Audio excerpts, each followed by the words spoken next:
A gente está na ponta linha com o secretário Caram agora. Secretário, bom dia para o senhor. Já algum balanço específico das primeiras horas, das primeiras 10 horas desse rodízio valendo aqui em São Paulo, secretário? Bom dia, Barão, bom dia, Sheila, bom dia, ouvintes da Band News. Sim, nós temos uma preliminar. Está claro que a densidade de movimento com relação a veículo na cidade de São Paulo caiu muito.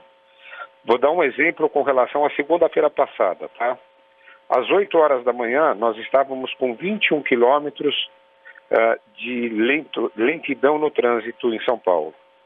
Hoje, nós atingimos o pico de 4 quilômetros, ou seja, bem diferente daquilo que foi. Com relação a congestionamento, nós ficamos em 0 quilômetro até 8 horas da manhã. Tivemos um aumento de 1 quilômetro em função de um acidente envolvendo carro e moto, mas no restante a cidade está se comportando de forma muito, muito boa dentro daquilo que a gente esperava. Que diferença, secretário? É impressionante mesmo, né? Os números estão deixando claro que está sendo realmente eficiente. E uma outra coisa muito importante é que nós notamos algo próximo de 12% de aumento de usuários no sistema de transporte público de ônibus, o que é muito bom perto daquilo que a gente estava preocupado que poderia ter uma explosão de demanda e que de fato não aconteceu. Qual era o número que estava sendo estimado, secretário? Bom, eu coloquei 1.600 ônibus a mais à disposição da população e não houve necessidade de utilizar todos os ônibus. 1.000 entraram em circulação e 600 ficaram em bolsões. Uhum.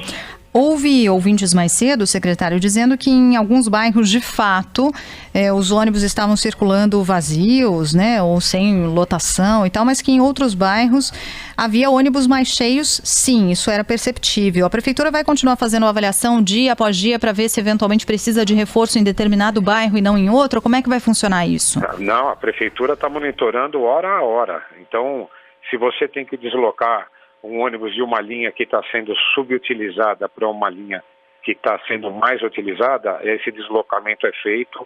A SP Trans está com toda a equipe dela na rua para fazer esse tipo de monitoramento. Secretário, tem uma dúvida aqui, foi aliás um ouvinte que nos alertou, que na segunda-feira passada teve aquele bloqueio que acabou sendo descartado. Tem como fazer, por exemplo, uma comparação com a segunda-feira anterior, quando não tivemos essa ação, para saber se os números também, digamos, são tão diferentes assim? Vamos a ela. Segunda-feira anterior, dia 27 de abril, às 8 horas da manhã, nós estávamos com os mesmos 21 quilômetros de lentidão, e às 7h30 nós estávamos com 18 quilômetros de lentidão, às 8h30 com 15 quilômetros de lentidão. Hoje nós tivemos 3 quilômetros às 7h30, 4 quilômetros às 8 e 6 quilômetros às 8h30, mas aí sim em função do problema que nós tivemos na 23 de maio. Entendi.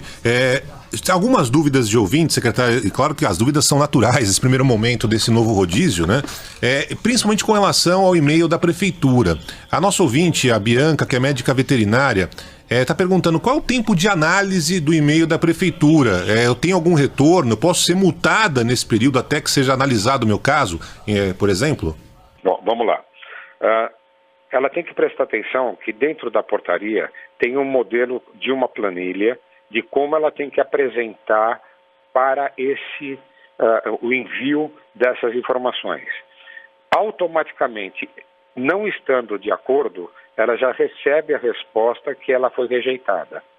Caso ela não receba essa resposta, é porque ela enviou de forma correta e a documentação dela vai ser processada ainda hoje. Então, ela tem 10 dias tranquilamente para poder preparar e enviar. Nesses 10 dias, nós recebendo o e-mail dela, aprovando, ela está automaticamente isenta desde a data de hoje. Bom, tem pergunta aqui de ouvinte. Secretário, por que táxis estão liberados e motoristas de aplicativos não, já que eles prestam o mesmo serviço? Diz aqui um dos nossos ouvintes, não estou conseguindo, é o Marcelo que escreveu para cá. Vamos lá. táxi, ele já era isento do rodízio anterior. Então, ele já tinha isenção exatamente por ser placa vermelha, ter Conduap e atender a várias regras da prefeitura. Com relação ao motorista de aplicativo, o carro, ele é um carro normal, ele é um carro de passageiro.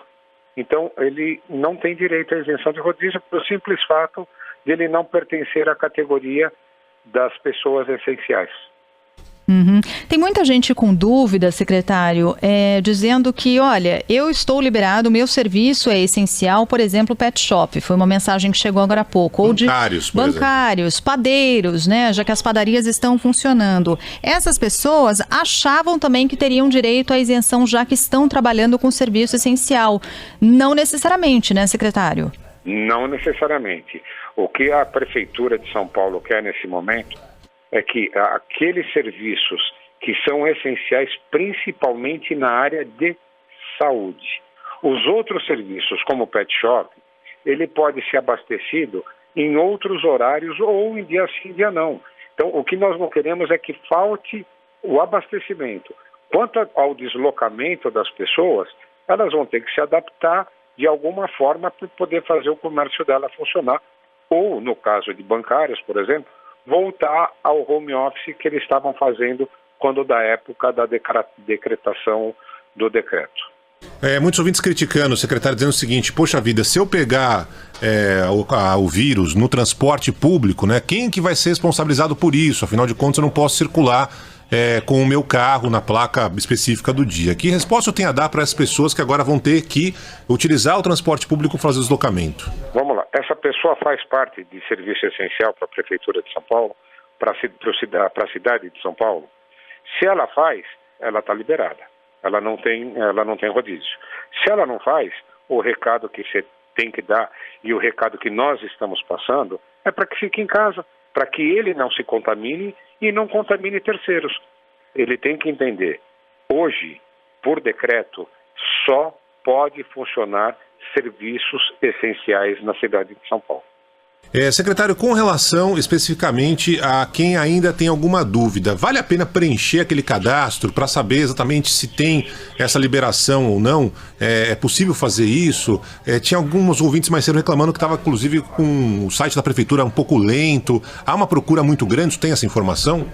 Tenho. Nós tivemos uma instabilidade no portal 156. Com relação ao e-mail, estava funcionando normal.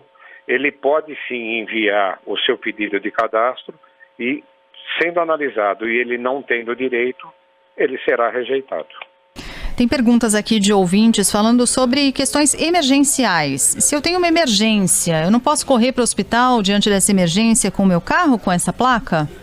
A emergência médica? Isso, numa emergência médica. É lógico. Ele vai ser provavelmente autuado. E depois recorre. Ele vai ter uma junta específica para esse tipo de caso. Ele vai entrar com recurso anexando toda a documentação e a multa dele será cancelada. Outra dúvida frequente aqui de alguns ouvintes que trabalham numa jornada que começa num dia e termina no outro. Por exemplo, trabalhadores que entram no serviço depois das 18 e acabam saindo no meio da madrugada, ou seja, já no dia seguinte. Para essas pessoas, que alternativa se apresenta, secretário? Se for serviço essencial, ele está liberado. Se não for serviço essencial, ele vai ter que arrumar uma forma de ir e vir. Ou, que é aquilo que nós queremos, não sendo essencial, fique em casa. Então, haverá, por exemplo, mais ônibus durante a madrugada para atender essa demanda? A demanda de ônibus está sendo analisada a todo momento.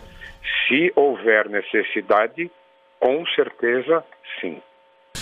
A gente recebeu denúncia aqui de secretário mais cedo de alguns ouvintes que viram placas adulteradas. O pessoal que vai lá querendo dar um de malandro, esperto, muda um 3 por um 8, enfim. Ixi, a gente viu isso quando começou lá atrás o rodízio em São Paulo, né? O pessoal colocava fita isolante, 1000 alternativas buscavam ali. No radar eletrônico, por exemplo, secretário, esse tipo de malandragem funciona?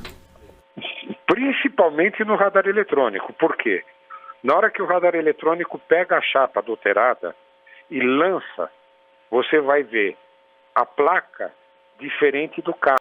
Então aí ele vai fazer a busca, aquele carro que está na foto, qual é a placa, ele vai determinar, não só vai autuar, como ele corre risco de responder por crime de responsabilidade. Os fiscais da CT estão na rua, o pessoal do CPTRAN, Policiamento de Trânsito, também está na rua, ou seja, nós estamos atentos a tudo. E essa pessoa que burla, que é costumeira, ela corre risco de ter o carro dela na hora apreendido. Tem um ouvinte falando que viu muitos carros sem placa. O pessoal está tirando a placa do carro também para tentar não ser multado. Há essa possibilidade? Sei lá, a pessoa consegue escapar desse jeito? Bom, o que eu posso falar de uma pessoa que tira a placa do carro para não ser multada? Essa pessoa devia primeiro estar cumprindo com o decreto da quarentena e ficar em casa. Agora, se essa pessoa que está sem placa e for parada na fiscalização, o carro dela vai ser apreendido. É fundamental dar esse tipo de aviso, por mais louco que possa parecer, mas a gente está aqui... Mas é surreal isso aí. Mas é o que a gente está recebendo aqui de mensagem, inclusive com foto, vídeo e tudo mais. Caramba, se você puder passar para mim, eu agradeço. Temos aqui, pode deixar, fique tranquilo, já tá aqui já. Bom, secretário, aparentemente essa situação deve continuar nos próximos dias, ou seja, não vai haver redução nem de espaço, por exemplo, voltar ao centro expandido, tampouco liberar algumas horas específicas. Aparentemente, o que teve de resultado nesta manhã deve ser prosseguido ao longo da semana. Então, veja bem, o resultado está se mostrando favorável. Lógico, agora nós vamos começar a questão de fiscalização mais eficiente, talvez combinar com o pessoal do próprio CPTRAN alguns pontos, não de bloqueio, mas sim de fiscalização mais rígida, exatamente para evitar esse engraçadinho que está adulterando a placa, que está tirando a placa, que está andando com aquele carro, o conhecido contumaz, que é aquele que não paga nenhuma multa, que não paga IPVA, que não paga nada e roda com carro totalmente ilegal dentro da cidade. Então, essas blitzes serão feitas, esses bloqueios serão feitos e vamos lutar e mostrar para a população de São Paulo a real necessidade de se manter agora, principalmente agora, em casa, no momento de aumento de pico da doença. Eu quero agradecer mais uma vez a entrevista com o secretário municipal de Transportes, Edson Caram, explicando como está funcionando esse novo rodízio aqui em São Paulo, em vigor nesta manhã, já com números impressionantes na comparação do condicionamento da segunda-feira passada e da retrasada com essa manhã na cidade, e também com relação ao aumento no número de usuários do transporte público, 12% até agora. Claro que ainda tem muitos ouvintes com dúvidas, a gente vai tentar tirar ao longo da programação aqui da Band News FM. Eu agradeço mais uma vez, secretário, um abraço para o senhor, bom trabalho. Barão, Sheila, à disposição, muito obrigado pela ajuda que tem nos dado. Um abraço. Obrigada, bom dia.